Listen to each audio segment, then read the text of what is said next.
Yo, look who it is to wrap up the last two segments of the show, fresh off a European tour, the world champion himself, Friedlander.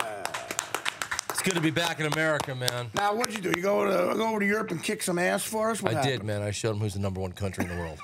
Now, how did you do that? Did you do stand-up comedy? Yeah, I did stand-up in English. I was in Netherlands, Amsterdam, Tilburg, Netherlands. Right. And then off to Paris. Wow. And then Are you Ireland. telling me you did stand-up in Paris? In English, yeah. In English? I made the French learn English. Wow. I don't cater to them. Now, was this at a theater? I showed them who's #1. Was this at like a little cabaret? It was a little theater, yeah, 2 little theaters, yeah. Wow, impressive. Yeah, it was cool, man. So you forced them to cater to us, because the French, you know, over the years, from World War II on, they're used to people catering to them. They're just like, no, we're not going to fight the Nazis. Yeah. You fight the Nazis. It's a weird place, Paris. I've been to Paris. Because I was arrested in Paris. I was in a Parisian jail. That's Dan awesome. Dan Filata provoked a fight with me. He was pro-French, probably, right? Yeah, Dan was like, come on, Pally. Put him up, Pally. It's a weird place, you know, because Americans always talk about how the French hate America. I know. And then after being there for about like 5 days, you actually start hating America. Well, It's weird. I think there's something in the water. Well, Dan, and then as soon as I got back, I'm like, what was happening? Dan, you've been to Paris quite a few times. Do you feel that's true? It's because he hates America. That's why he goes there. Do you think the French hate Americans? No, they don't. No, they don't. No. Everything in France is New York T-shirts, New York music, New York everything.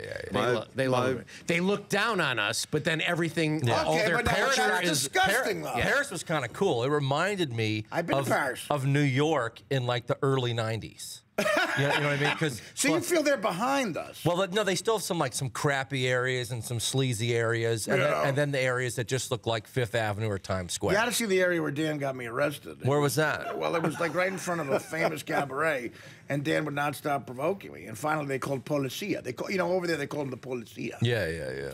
And they said policia.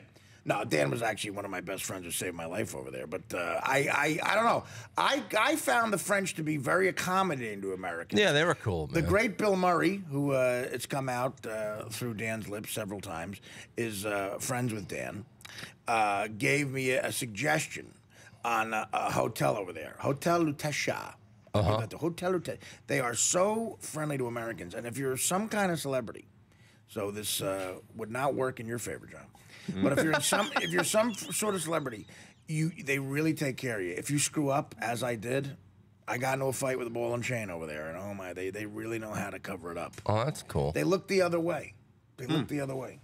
Now, you as the world champion, do you feel you affected their view of Americans at all? Yeah, they're actually. Well, I was there 4 days, and the whole economy of the nation really picked up. You know, the economy. Yeah. You feel that the economy of the nation picked up because of your visit there. Yeah. Just a 4-day visit. Yeah, Spain. You know, that's right next to it. How did you stimulate Europe's economy? Well, did you do like I did? Did you fall asleep shirtless on the Champs-Élysées at 8 a.m.? Because that's what I did. No. I fell asleep shirtless on the Champs-Élysées at 8 a.m. I climbed the Eiffel Tower naked. I did do that. Did you really? Yeah. And that's what stimulated Europe's economy. It already was up before that, so I don't know. Maybe it added to it. I don't know. Just put now tell me about the top. club that you played stand-up at. I did 2 different venues. There's this guy Sebastian Marks, American guy who's been living out there. He's been living there like 9 years. I know Sebastian. I guess I don't know how long he's been doing comedy. I'd guess a few years or something. Matter of fact, he's a friend of mine. And he puts on like once a week a comedy show in English. And he was saying that even a fair amount of French comedians are wanting to do comedy in English now because they look at English language comedy as like the comedy to get into. Well, don't you think it is because of the money? It's the most sort of traditional French comedy. Yeah, well, They love traditional Jerry French Lewis. comedy. Yeah, it's like a mixture of mime and like circus. Crap, it's cheesy. And, it's what we call cheesy, not hacky necessarily, but cheesy. Yeah, so I think the U.S. is. I don't know. It seems like U.S. and England always argue over who invented stand-up comedy, but they do. Yeah, I think they do. Yeah, The English are they like, consider themselves superior. The English don't like. They see with the actual stand-up comedy, sketch comedy, improv comedy. That's one thing, but with actual stand-up comedy, the way we know it, I don't think they like taking credit for that. Yeah, I don't know. Do you find that? I think they do. I don't know if it's deserved, but I think they do. I think America's #1, and it's an American art form. Should revolt. Do you think Mike Buschetti would do well over there? I think he would. I think he would, actually. Mike, have you ever considered... But he would have to cry during his show and do a serious piece about the plight of Staten Island. And then... Mike, you can handle that, right? Very dry. I would cry my butt off of New York. Yeah. That's a lot of crying. My favorite shows were in Ireland. Now Ireland you is went like to the Ireland. Ireland is like the Philly of Europe. I did stand up in Scotland. Yeah, I was there too. Scotland was I did good. that. I never That was did like the, a mix between Ireland I had was fun. like Edinburgh. I did. Yeah, I was in Edinburgh, Yeah. and then that was like a mix of Ireland. That was somewhere in between Ireland and London. But now you think Ireland is like the Philly, like the northeast Philly? Yeah, well, it's a country that's been like, you know, they've taken a lot of crap over the years. They're kind of an underdog country. They are, and they have a good sense of humor. And very funny and people. they're very energetic and have a you attitude. So yeah, so you felt that type of audience. Yeah, worked for your particular brand of comedy. They have a you know, they have a very good sense of humor, and they can laugh at themselves and other things too. You know, they're cool. Well, it's like they've been oppressed, so they've over centuries. Who I think oppressed them? England used to own them. Oh, I'm sorry, that's right. Yeah. I forgot about that. The potato famine. Yeah.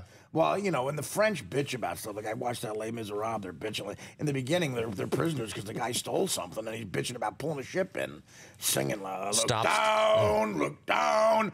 You'll always be a slave." Yeah, if you steal bread, jerk off.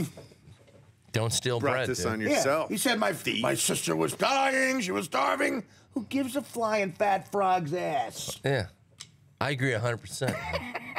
Now, do you feel French did have good bread? They had good bread in France. They do. Do you feel like a lot of the artists that went abroad, like Richard Pryor went to Africa and changed? Do you think you, as the world champion, do you think your trip abroad has changed you as an artist? It has. It has. In what way? Will you stop calling black men the N-word like Richard Pryor? Or I have not made that commitment yet. I haven't. I mean, I haven't made that statement yet. It's, much like Richard Pryor, I went to Africa, and I am trying to do what he did: stop calling black men the N-word, because that was a very big commitment on his part. I know that's something you enjoy off camera. Yeah, I mean, off or on camera. I mean, I don't hide anything. You know, with world champions, you know, unlike everything. It could be of racism. Unlike superheroes, when I go undercover, I dress like me. Yes. You know, I don't hide. Because you don't care. Because you're like, look, pal, you know it's me. Yeah. I know it's me. Yeah, I don't have a Try to Clark beat Kent. me. I'm the world champion. Right. You're the world champion. Well, I think that's fantastic. I think that's absolutely... Now, what do you think of people... But racism is part of my presidential platform, and I am against racism. Oh, well, that's good. You know, some people aren't, but I'm against it. Well, the whole Civil War thing. But some people are like, you know...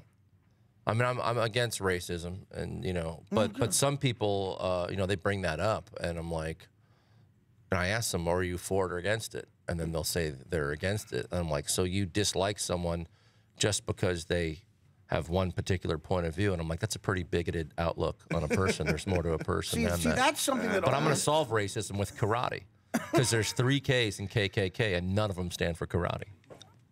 We're going to take a quick break. We're going to come back. So it doesn't become KKK? I didn't mean to get so serious. I'm sorry. The audio. Sorry.